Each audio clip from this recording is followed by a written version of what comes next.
of our new retail concept. Just a little bit of background about it. This is the first one in the country that has been patented and been owned by the NHS.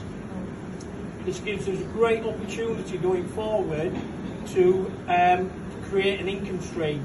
Because we're in negotiations and talks with NHSI England, and we're also in negotiations with some other trusts to actually put these into their trust. That would give this trust an income stream. That income stream then could be used for whatever we need it for our patients, staff and end users. So it is, you know, an absolute fantastic achievement. The work has been done with a group of people, and what we did is we collaborated right at the beginning with all different sectors and had input from them. So, you know, when people talk about have you involved your staff, have you made sure that what you're doing they want, we certainly have. It was quite some time ago, as you're all aware. We started probably 2.5, 3 years ago, and then the dreaded COVID hit. So, you know, things kind of went a bit sideways and things like that. But the board at all times have been behind us and supported it and give us the money to do it, and I thank them for that. So what we did is we worked with a company called MYA, and we put together proposals, business plans and everything. One person that I would like to give a big shout out to, Dean Lindsay. Dean project manager with me on this, and I couldn't have done this without him. So, you know, sorry, I'm emotional. It's not like me, I'm a gypsy boy.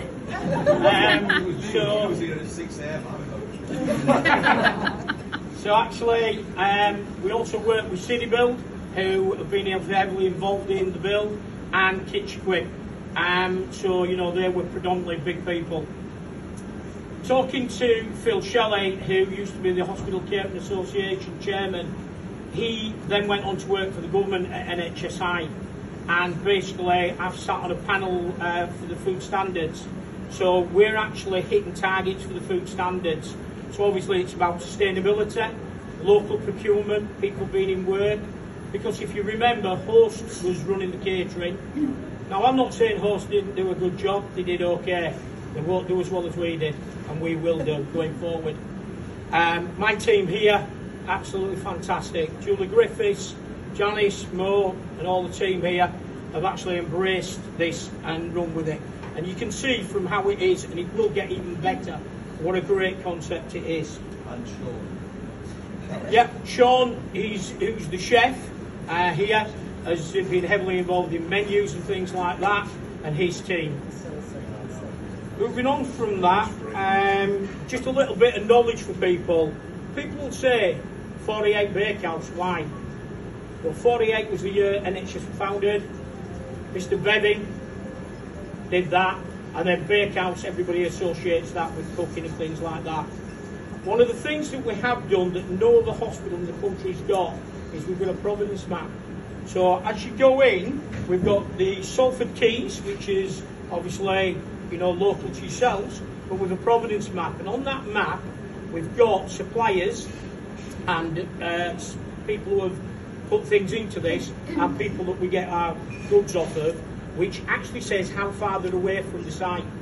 So one of the things is we're reaching our targets of reducing our carbon footprint, keeping our local population in work, and the sustainability going forward, which is fantastic.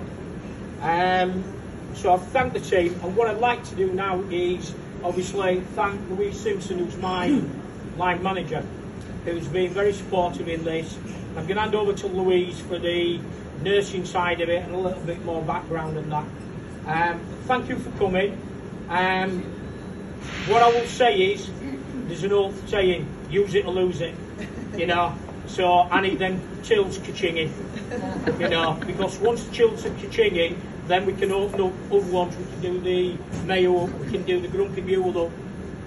But so anybody from any of the other hospitals who might be here, this is a concept that's going to go throughout the NCA. So all hospital sites in our NCA are going to have this concept eventually. Okay, thank you.